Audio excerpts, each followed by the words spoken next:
नागरिकता संशोधन नियम 2024 के तहत पश्चिम बंगाल सहित हरियाणा और उत्तराखंड में नागरिकता प्रदान करने की हुई शुरुआत। आवेदकों के पहले समूह को दिए गए प्रमाण पत्र। प्रदेश भर में भीषण गर्मी और तपिश जारी। पशुओं के गर्मी से बचाव के लिए एडवाइजरी जारी। रेलवे चलाएगा समर स्पेशल ट्रेनें।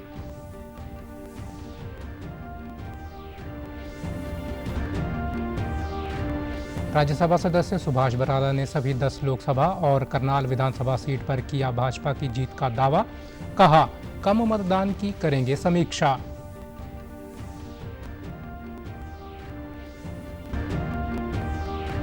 इक्कीस जून को अंतर्राष्ट्रीय योग दिवस से पूर्व पलवल में आयोजित किया जा रहा 3 दिवसीय योग प्रशिक्षण शिविर।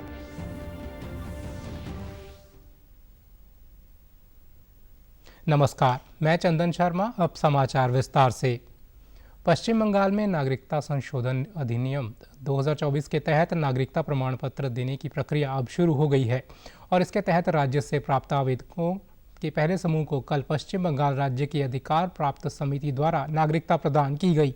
इसके साथ ही हरियाणा और उत्तराखंड की अधिकार प्राप्त समितियों ने भी नागरिकता संशोधन नियम 2024 के अंतर्गत अपने अपने राज्यों में आवेदकों के पहले समूह को बुधवार को नागरिकता प्रदान की। गौरतलब है कि केंद्र सरकार ने 11 मार्च 2024 को नागरिकता संशोधन नियम 2024 को अधिसूचित किया था।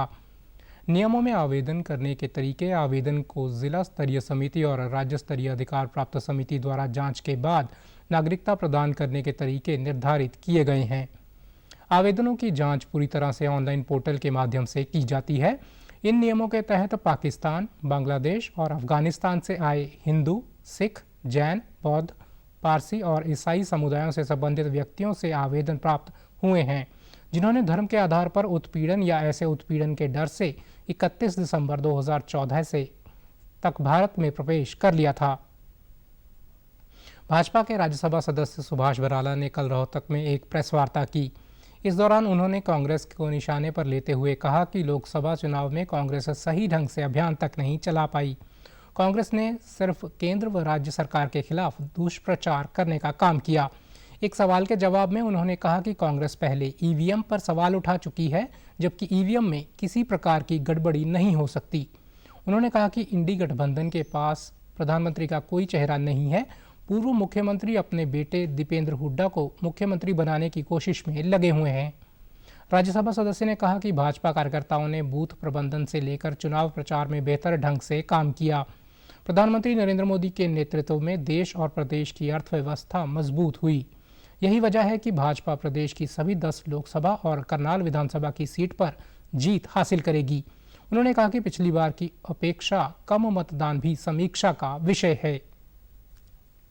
दूसरी पार्टी, ये रिकॉर्ड है हरियाणा प्रदेश में कि घर घर जाकर के वोट मांग करके नहीं आई।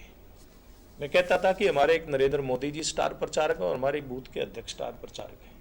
हमारे सब लोग निकले और हमारी बूथ की टीम ने पूरे प्रदेश के अंदर पूरा जी जान लड़ा करके काम किया है और मैं समझता हूं कि उनकी मेहनत रंग भी लेकर के आएगी। मतदान और ज्यादा होना चाहिए था, लोकतांत्रिक व्यवस्था के लिए अच्छा होता, लेकिन बहुत सारे ऐसे फैक्टर होते हैं जो धीरे धीरे निकल करके आएंगे कि मतदान कम क्यों हुआ। एकदम से इसके ऊपर टिप्पणी करना आज उचित नहीं है, लेकिन मैं एक बात कह सकता हूं कि कम मतदान के बावजूद भी भारतीय जनता पार्टी 10+1 सीटें मैं 100% दावे के साथ कह सकता हूं कि जीतने जा रही। चौधरी रणबीर सिंह विश्वविद्यालय परिसर में आज जिला प्रशासन द्वारा मतगणना कार्य की कार्यशाला का आयोजन किया गया। इसमें मतगणना से संबंधित कर्मियों को जरूरी प्रशिक्षण दिया गया। इस दौरान जिला निर्वाचन अधिकारी एवं उपायुक्त मोहम्मद इमरान रजा ने मतगणना से संबंधित कर्मियों को निर्धारित स्थान व समय पर पहुंचने के निर्देश दिए। लोकसभा चुनाव के लिए 25 मई को मतदान हो चुका है।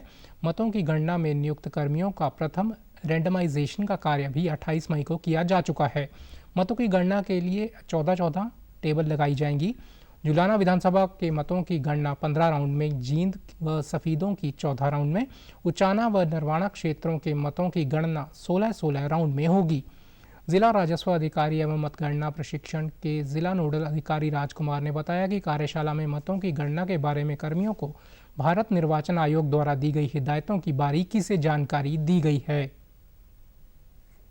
उसके ऊपर असिस्टेंट है, उसके ऊपर माइक्रो ऑब्जर्वर है, यानी कि जो है 90 के लगाए जाते हैं। एक जो है 270 व्यक्तियों को हमें ट्रेनिंग कराई, तो उसके हिसाब से डिपेंड करेगा। जैसे प्रत्येक जो टेबल है वो 14-14 टेबल होती हैं, हर तरह बूथ हैं, उस जैसे हर एक के अलग अलग बूथ हैं, जीन में कुछ और बूथ हैं, उनमें कुछ फालतू बूथ हैं, तो उस हिसाब से एक राउंड में 14 जैसे चेयर हैं तो 14 काउंटिंग स्टार लगा है। जहाँ पर जो स्ट्रॉन्ग रूम बनाए गए हैं उन्हीं के बाहर ही काउंटिंग की जाती है। अलग अलग सेगमेंट के अलग अलग बना रखे हैं तो उन्हीं में ही काउंटिंग होगा। इस मौके पर प्रशिक्षण लेने वाले कर्मियों ने बताया कि उन्हें आज मतगणना के कार्य के बारे में विस्तार से बताया गया है। उन्होंने बताया गया है कि मतगणना का कार्य कैसे संपन्न करवाना है और उन्हें मतगणना केंद्र में मोबाइल अथवा बेल्ट इत्यादि नहीं लेकर जाना। हमें वीडियो भी दिखाई गई है और फिर हमें थोड़ा सा और कुछ इंस्ट्रक्शन दिए गए हैं भाई जब भी आप वोटिंग सेंटर काउंटिंग सेंटर के अंदर जाएं तो बेल्ट नहीं बांधना है, किसी प्रकार से फ़ोन वगैरह नहीं लेके आना है और चेन वगैरह भी नहीं डालना है। वोटिंग के दौरान जब काउंटिंग होगी तो उसके दौरान कुछ सिचुएशन हो सकती है, उसे भी हमें अवगत कराया गया है और उसमें भी किस प्रकार से हमने एक्शन लेना है या फिर उसको कैसे रिसोल्व करना है उसके बारे में पूरी जानकारी दी गई है। काउंटिंग के बारे में बहुत अच्छी जानकारी दी गई है। जो जो स्टेप्स थे वो सारे एक एक करके बारीकी से बता दिया गया है। पहले एसडीएम साहब ने और उसके बाद ये यहाँ जो ट्रेनर थे उन्होंने पहले टेबल लगेंगी, 14 टेबल लगेंगी और उसमें स्टेप बाय स्टेप जो है ना मशीनें आएंगी, उसके साथ फॉर्म आएंगे और हमने वहाँ बैठ के उनको एजेंट्स के कोऑपरेशन से सारी चीज़ें करनी। गर्मी और लू के सितम के कारण बाजारों से रौनक गायब है और सड़कें सुनसान दिखाई देने लगी हैं। तापमान में बढ़ोतरी से शीतल पेय एवं मटकों की बिक्री बढ़ गई है। जींद के उपायुक्त मोहम्मद इमरान रजा ने नागरिकों से आह्वान किया है कि वे लू से बचाव के लिए ज़रूरी प्रबंध रखें। उन्होंने ज़िले की सभी पंचायतों को निर्देश दिए हैं कि गए गाँव में सार्वजनिक स्थानों पर पानी के मटके भरकर रखें। स्वास्थ्य विभाग को भी तत्पर रहने के लिए निर्देश दिए गए हैं। उपायुक्त ने बताया कि सरकारी कार्यालयों के विभागाध्यक्षों को पक्षियों के लिए पेयजल की व्यवस्था करने को भी कहा गया है। उपलब्ध कराना है, कहीं वाटर की सप्लाई है। हमने यहाँ तक भी दिशा निर्देश दिए हैं कि कभी पक्षी भी होते हुए इस समय परेशान होते हैं तो पक्षियों के लिए भी जगह जगह सरकारी जो हमारे कंपाउंड में सरकारी ऑफिस हैं, कार्यालय हैं, लोगों को भी प्रेरित किया कि वहाँ पे लोग उनके पीने के लिए पानी की व्यवस्था करें। उसके अलावा भी हमारे आसपास के कार्यालयों में बाकी कहीं भी पीने के पानी की किसी प्रकार की आवश्यकता है तो उसको पूरा करें। पब्लिक हेल्थ डिपार्टमेंट इसमें सचेत है। जहाँ पानी की समस्या, टैंकर से पानी प्रोवाइड करा रहे हैं। गाँव में भी हमने पंचायत के माध्यम से मटके वगैरह रखवा के पानी का हमने प्रॉपर प्रबंध किया है और हमारा कोशिश ये है, हमारे मेडिकल डिपार्टमेंट भी पूरी तरीके से अलर्ट है, एम्बुलेंस भी हमारी हाई अलर्ट पे है। नागरिक अस्पताल के कार्यकारी प्रधान चिकित्सा अधिकारी डॉक्टर राजेश भोला ने बताया कि छोटे बच्चों व बुजुर्गों की विशेष देखभाल जरूरी है। विभाग द्वारा जारी एडवाइजरी के अनुरूप तापमान अधिक होने की स्थिति में कड़ी मेहनत का कार्य न करें। कमजोरी, चक्कर आना, सिरदर्द, हीट स्ट्रोक, हीट रैश के संकेतों को पहचानें। यदि आप बेहोशी या बीमार महसूस करें तो तुरंत डॉक्टर को दिखाएं। हल्के रंग के ढीले और छिद्रयुक्त सूती कपड़े पहने इस्तेमाल करें। घर से बाहर निकलने से पहले जो है आप लोग सिर को अच्छे से ढक करके निकलें। अपने साथ जो है वो पानी की बोतल जो है हमेशा कैरी करके जाएं। जब भी घर से बाहर जाएं नाश्ता या कुछ ना कुछ जो है वो ईटेबल्स खा करके जाएं या फिर फ्रूट्स या सलाद या कुछ ईटेबल्स अपने गाड़ी में या साधन के अंदर रखें। समय समय पर पानी का सेवन करते रहें। बाहर की जो चीज़ें हैं, चाहे वो खुले में जूस मिल रहा है या फ्रूट्स हैं या दूसरे हैं जहाँ पर मक्खी मच्छर या दूसरी चीज़ें बैठी रहती हैं, उनको खाने पीने से अवॉइड करें, बचें उनको खाने पीने से। बाजार में मटके और शीतल पेय विक्रेताओं ने बताया कि तापमान बढ़ने के साथ ही मटकों की बिक्री में इजाफा हुआ है, साथ ही शीतल पेय की बिक्री भी बढ़ी है। पिछली बार से अच्छी है, लेकिन गर्मी ज़्यादा है, लोग कम ही बाहर निकलते हैं। हाँ, सेल अच्छी है, पिछली बार से थोड़ी अच्छा ही काम है इस बार। टेम्परेचर तो 48 चल रहा है, ग्राहक भी कम ही निकलता है, बाहर बिल भी लगती है। सिरसा जिले में लगातार बढ़ती गर्मी के प्रकोप को देखते हुए पशुपालक अपने पशुओं और किसान फसल को लेकर चिंतित हैं। इस कड़ी में पशुपालन विभाग की ओर से पशुपालकों के एडवाइजरी जारी की गई है। पशुपालन एवं डेयरी विभाग के पशु चिकित्सक डॉक्टर कुलभूषण वधवा ने बताया कि लगातार गांवों में पशुपालकों को जागरूक किया जा रहा है। उन्होंने बताया कि पशुपालक अपने पशुओं को ठंडी व छायादार जगह पर बांधें और सुबह शाम उन्हें गांव के तालाब में छोड़ें। इसके साथ साथ पशुओं के खान पान का विशेष ध्यान रखें। ठंडी छायादार जगह पे रखा जाए, अपने आसपास के पेड़ों के पास बांधा जाए। सुबह इन्हें अपने गंतव्य पे, अपने रहने की जगह पे थोड़ा जल्दी किया जाए और शाम को लेट बाहर निकाला जाए। यदि गांव में जोड़ हैं और उनमें पानी की उपलब्धता है तो पशुओं को सुबह शाम जोड़ में छोड़ें ताकि उन्हें गर्मी का प्रकोप कम हो सके। दूसरा, जहां पशुओं के बांधने की जगह है वहां अधिक से अधिक पेड़ लगाए जाएं ताकि प्राकृतिक जो छाया है और हवा है पशुओं को मिल सके। इसके बाद हमें मेन पशुओं के खान पान का ध्यान रखना है। इन दिनों में जैसे तूड़ी अभी थोड़ी सी नई है तो तूड़ी को थोड़ा सा भिगोकर पशुओं को दें। खनिज मिश्रण हो गया, नमक हो गया और मोटा पिसा हुआ अनाज, ये तूड़ी के साथ मिलाकर थोड़ा भिगो के रख दें। जब वो थोड़ा नरम हो जाए उसके बाद पशुओं को खाने के लिए दें। उद्यान विभाग के अधिकारी पुष्पेंद्र सिंह ने मीडिया से बातचीत में बताया कि ज़्यादा तापमान होने से फल वाले पौधों को नुकसान होने की उम्मीद है। वहीं सब्जियां भी इस मौसम में खराब हो सकती हैं। इसके लिए किसानों को अपनी फसल के रखरखाव को बेहतर बनाने की ज़रूरत है। इसके लिए ज़मीन में पराली दबाकर पानी देना चाहिए ताकि ज़्यादा समय तक पानी रहे और ज़मीन में नमी बनी रहे। जो अपने बाग हैं उनके अंदर ज़मीन के जो नीचे भूमि है उसमें जितने भी खरपतवार निकाल के जुताई करके उस पर नीचे पराली की आप मल्चिंग करें। पराली की अगर आप मल्चिंग करते हैं तो सबसे बड़ा बेनिफिट है जो वाष्पीकरण के जो पानी भाप बनता है उसकी जो दर है बहुत ज़्यादा कम हो जाएगी और मिट्टी का जो तापमान है वो नियंत्रित रहेगा और वहाँ पानी कई देर तक बना रहेगा, नमी बनी रहेगी। जैसे मृदा का तापमान बहुत कम रहेगा। अगर जड़ें ठंडी रहेगी तो पौधे में एक क्षमता आती है उस गर्मी से लड़ने की। और जो सिंचाई का जो समय है, जो अंतराल है वो कम कर दें। जैसे अगर आप पहले 4, 5, 6 दिनों से पानी दे रहे तो हर तीसरे दिन या हर दूसरे दिन कम से कम आपको पानी देना चाहिए। वहीं किसानों व पशुपालकों का कहना है कि गर्मी बढ़ने से उनकी फसलों और पशुओं को काफ़ी नुकसान पहुंच रहा है। उन्होंने कहा कि पशुओं के आगे कूलर व पंखे भी लगा दिए गए हैं ताकि पशुओं को गर्मी से राहत मिले। कारण मੱਝਾਂ ਨੂੰ दिन रात 2 टाइम नवा रहे हैं जी, जिंदे करके ਇਹਨਾਂ ਨੂੰ ਠੰਡਕ ਪਹੁੰਚੇ ਤੇ ਗਰਮੀ ਤੋਂ ਬਚਦੀਆਂ ਰਹਿਣ ਜੀ। ਤੇ ਫਸਲਾਂ ਦਾ ਹਾਲ ਕਹੀਏ ਤਾਂ ਵੀ ਫਸਲਾਂ ਜਿੰਨੀ ਗਰਮੀ ਪੈ ਰਹੀ ਹੈ ਇਸ ਹਿਸਾਬ ਨਾਲ ਹੋਣੀਆਂ ਬਹੁਤ ਮੁਸ਼ਕਲ ਹੋ ਰਹੀਆਂ ਨੇ। ਇਸ ਕਰਕੇ ਜੀ ਕੋਸ਼ਿਸ਼ ਇਹ ਵੀ ਉਤੋਂ ਬਰਸਾਤ ਆਵੇ ਤਾਂ ਕੁਛ ਨਾ ਕੁਛ ਠੰਡਕ ਮਿਲ ਸਕੇ ਜੀ। ਗਰਮੀ 'ਚ ਪਸ਼ੂਆਂ 'ਚ ਪੂਰਾ ਫਰਕ ਹੈ ਜੀ। ਲੋ ਬਹੁਤ ਤੇਜ਼ ਹੈ, ਪਸ਼ੂ ਦੁੱਧ ਸੁਕਾ ਰਹੇ ਨੇ, ਚਿੱਚੜੇ ਪਸ਼ੂਆਂ ਨੂੰ ਗਰਮੀ ਕਰਕੇ ਥੱਲੋਂ ਜ਼ਿਆਦਾ ਨਿਕਲ ਕੇ ਚਿੱਚੜ ਜ਼ਿਆਦਾ ਪੈ ਰਹੇ ਨੇ। ਬਹੁਤ ਜ਼ਿਆਦਾ ਬੁਰਾ ਪ੍ਰਭਾਵ ਪੈ ਰਿਹਾ ਪਸ਼ੂਆਂ 'ਤੇ। ਚਾਵਾਂ ਤੇ ਕੁਝ ਕੂਲਰ ਲਾ ਰਹੇ ਆ, ਕੁਝ ਹੋਰ ਪਾਣੀ ਦੇ ਕੋਈ ਫੁਆਰਾ ਸਿਸਟਮ ਆਪਣੇ ਆਪ ਦੇ ਹਿਸਾਬ ਨਾਲ ਕਿੰਨਾ ਕੋਲ ਚੰਗੀ ਗੁੰਜਾਇਸ਼ ਹੈ फुहारा सिस्टम जेडे साडे वर्गे ने मीडियम वर्क दे वो कूलर दा या जिस तरह का ही है।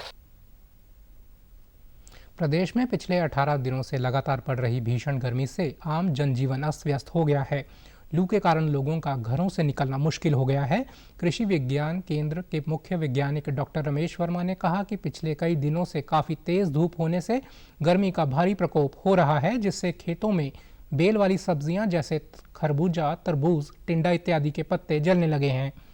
फसलों को भी काफ़ी नुकसान हो रहा है। उन्होंने किसानों को सलाह दी कि वे खेतों में सब्जियों की फसलों और धान के पौध को शाम के समय सिंचाई ज़रूर करें।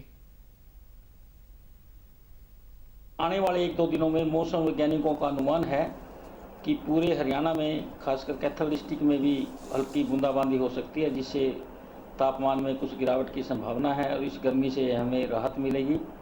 किसान भाइयों को ये सलाह दी जाती है कि जिन्होंने नर्सरी लगा रखी है या धान की सीधी बिजाई कर रखी है उनमें हल्का पानी रखें।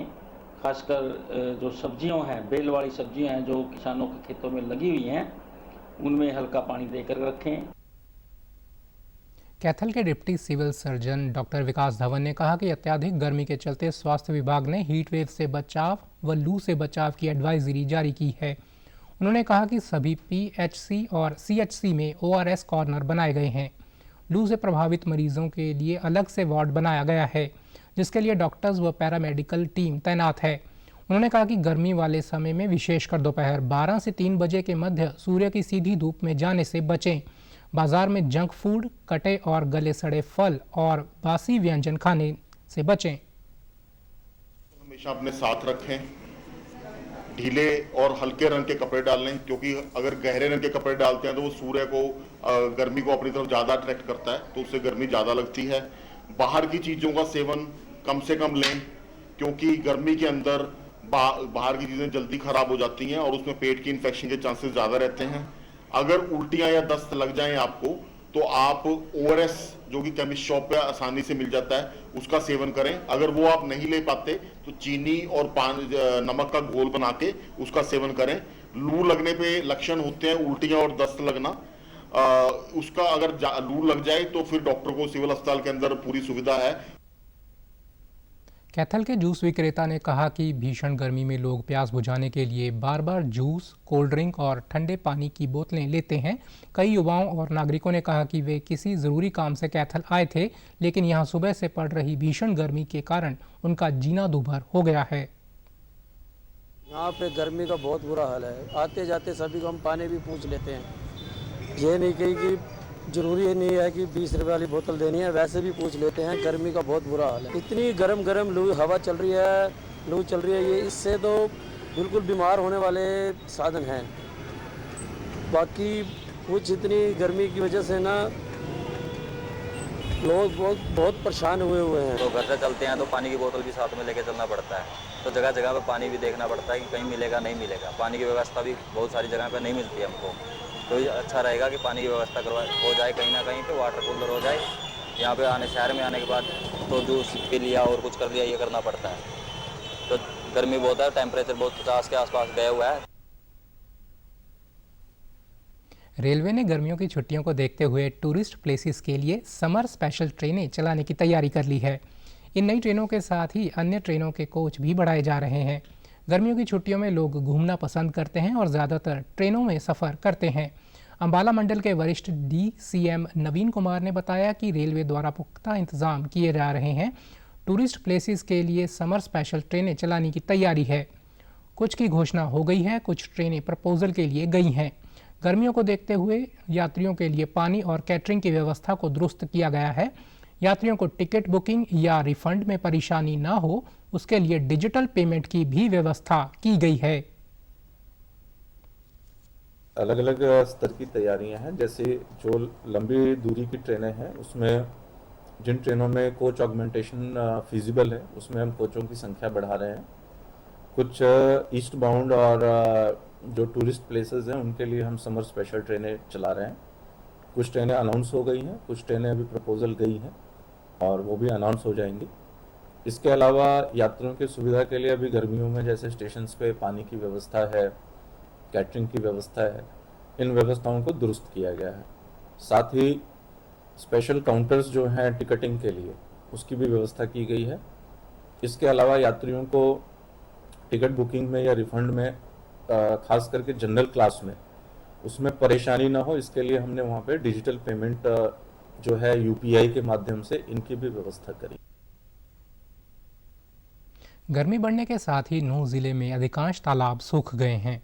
ऐसे में बेजुबान पशु पक्षियों को पीने का पानी नहीं मिल पा रहा है, जिससे उन्हें इधर उधर भटकना पड़ रहा है। लोग जिला प्रशासन को नहरों में पानी छोड़ने के लिए काफ़ी बार शिकायत कर चुके हैं। शिकायतों के बावजूद भी कोई समाधान नहीं हुआ है। मवेशी चारवाह ने बताया कि नहर व तालाबों में पानी नहीं होने से मवेशी बूंद बूंद पानी को तरस रहे हैं। मेवात में पारा 49 डिग्री तक पहुंच रहा है। तालाबों में पानी नहीं होने से पशु पक्षियों के साथ इंसान भी परेशान हैं। लोगों ने मांग की है कि तालाब व नहरों में पानी छोड़ा जाए ताकि पशु पक्षियों के जीवन को बचाया जा सके। काफ़ी परेशानी हो रही है, झगर चल रही है, इसमें पानी की बहुत ज़्यादा मशक्कत आ रही है। पानी होना जरूरी है बकरियों के लिए आजकल। फिलहाल में तो बकरी चरा रहे हैं, काफ़ी मशक्कत है पानी की। कम से कम 4 बार पानी होना चाहिए, पानी नहीं है तो इसलिए पिसाई है बकरी इस टाइम। आप जीव जंतु पशुओं की बात कर रहे हैं, यहाँ के जो तालाब हैं, पोखर हैं, वो सूखे हुए हैं, आप इनकी बात कर रहे हैं। लेकिन यहाँ तो मारामारी पीने के पानी की हो रही है। आम जन को, लोगों को पीने का पानी तक नहीं है। आम जन इतना परेशान है तो पशु पालकों को कितना नुकसान हो रहा होगा, कितनी समस्याओं का उनको सामना करना पड़ रहा होगा। जीव जंतु बिना पानी के तड़प तड़प करके मर रहे हैं। सारी दौड़ों का भी दौड़ पड़ी ना, काफी दौड़ खुदी हुई है। नहरन में कोई पानी नहीं आता। करीब 20 साल पहले, 20 साल से आज तक हमने पानी कभी देखा नहीं। ना पशुओं के लिए पानी है, ना पक्षियों के लिए पानी है।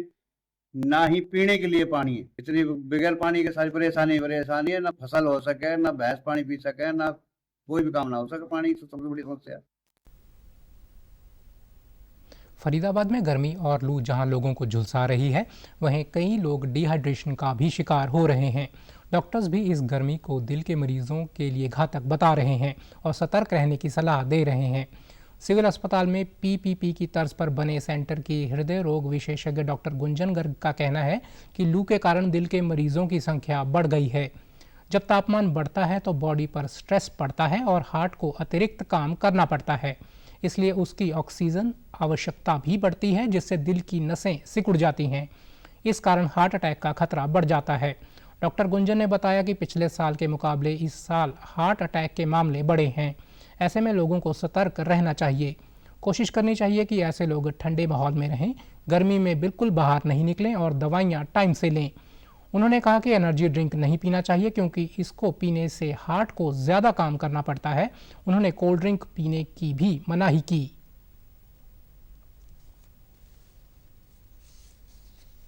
कि जब हीट वेव्स आती है तो वो बॉडी पे बहुत ज़्यादा स्ट्रेस पड़ता है। जब टेम्परेचर राइज होता है, उस स्ट्रेस को कोप अप करने के लिए हमारे हार्ट को एक्स्ट्रा एफर्ट, एक्स्ट्रा काम डालना पड़ता है।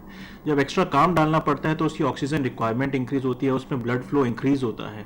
तो जो हमारी नसें, जो ऑलरेडी हार्ट की नसें सिकुड़ी हुई होती है कई मरीजों की, उसके ऊपर एक्स्ट्रा प्रेशर डलता है, तो जिस करके हार्ट अटैक के चांसेस बढ़ जाते हैं। मैं तो ये सजेस्ट करूंगा आप लोगों की, जब तक इतनी ज़्यादा गर्मी है आप कोई हैवी एक्स्ट्रा स्ट्रेनियस एक्टिविटी मत करें। कोशिश करें कि आप इंडोर रहें, कूल काम जगह पे रहें और खूब पानी पीजिए। ऐसा हैवी मैनुअल लेबर मत करें इतनी गर्मी में जिससे आपके हार्ट पे एक्स्ट्रा स्ट्रेस पड़े।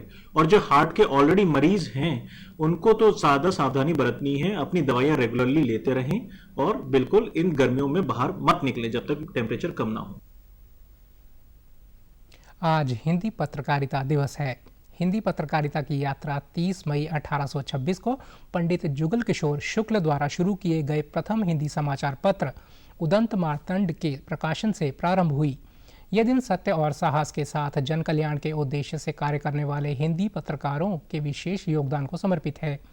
उदंत मार्तंड का हिंदी प्रकाशन भारतीय पत्रकारिता के इतिहास में एक मील का पत्थर साबित हुआ।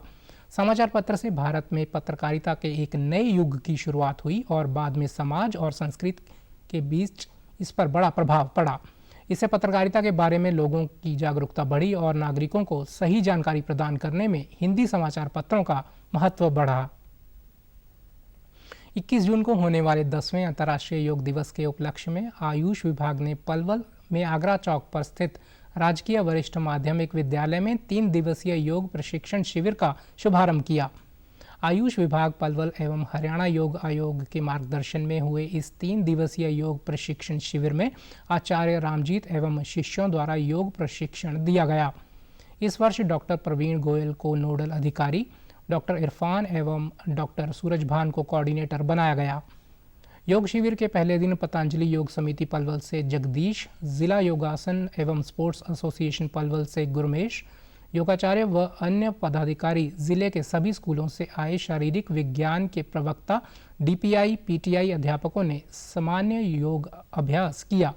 इस दौरान उन्होंने प्रोटोकॉल के अनुसार वृक्षासन, ताड़ासन, पवन मुक्तासन, त्रिकोणासन, प्राणायाम, भ्रामरी आदि योग क्रियाएं की। इस मौके पर जिला आयुष अधिकारी डॉक्टर संजीव कुमार ने बताया कि इस शिविर ने योग प्रशिक्षण से लेकर अध्यापक अपने अपने कार्यस्थल पर अन्य लोगों को प्रशिक्षित करेंगे। आज के कार्यक्रम में सभी आयुष योग सहायकों ने कार्यक्रम को सफल बनाने के लिए अपना योगदान दिया। योग करना प्रत्येक आदमी के लिए जरूरी है जीवन में, और अच्छे से योग करें तो स्वस्थ रह सकते हैं, डॉक्टर की आवश्यकता भी कम होगी। तो इस विषय पे पूरा ध्यान केंद्रित करके ये प्रोग्राम 21 जून का कराया जाएगा।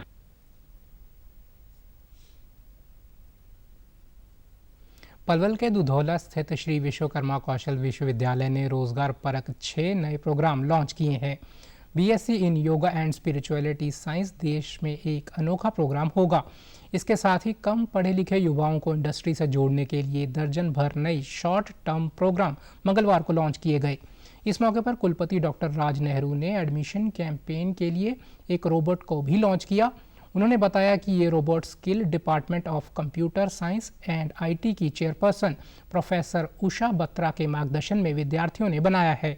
अब श्री विश्वकर्मा कौशल विश्वविद्यालय में दाखिलों के बारे में कोई जानकारी चाहिए तो जिज्ञासु विद्यार्थी इस रोबोट से पूछ सकते हैं।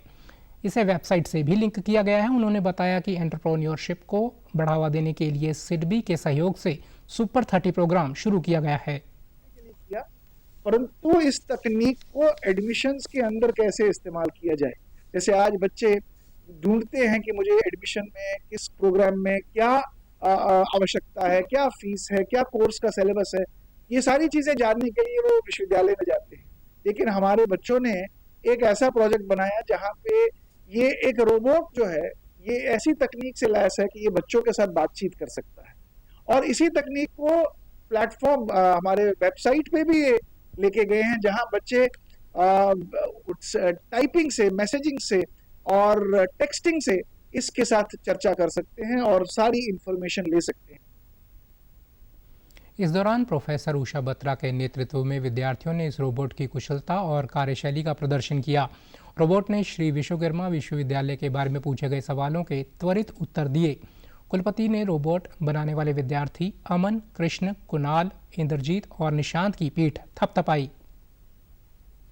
हमने हाइट रखने की कोशिश की थी, but due to some wheels and उसकी वजह से इसकी हाइट बढ़ गई, हमारे अंदाजे के हिसाब से वो बढ़ गई। कि जो इसकी हाइट है वो हमने इस वजह से इतनी एडजस्ट की हुई है कि प्रॉपरली एक बंदा उससे इंटरेक्ट कर सके, कि किसी भी हाइट का उसके साथ कंफर्टेबल हो, उसको कोई प्रॉब्लम ना आए। दूसरा, हमने इसके अंदर काफ़ी एक ऐसा फ्रेम्स बनवाए हैं कि जिसकी वजह से ये मूवमेंट करते टाइम भी गिरे नहीं।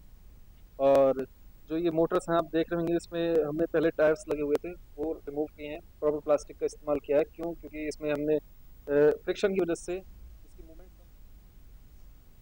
लोगों को पेड़ों की अहमियत समझाने और पर्यावरण संरक्षण के लिए जागरूक करने में करनाल के व्यक्ति ने अनूठी मिसाल पेश की है। पर्यावरण के प्रति इस परिवार की दीवानगी कहिए या फिर माँ की यादों को संजोने का बहाना।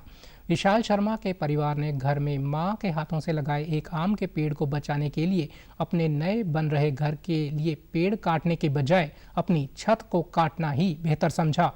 विशाल शर्मा ने बताया कि करीब 17 साल पहले उनकी मां ने घर के आंगन में एक आम का पौधा लगाया था जो अब पेड़ बन चुका है। नए घर के निर्माण कार्य के बीच ये पेड़ आ रहा था। उन्होंने राजमिस्त्री से कुछ ऐसा करने को कहा कि पेड़ भी बच जाए और घर की छत भी बन जाए। राजमिस्त्री ने घर के लेंटर में सुराख करके पेड़ को उसके बीच से निकाल दिया, जिससे एक हरा भरा पेड़ कटने से बच गया।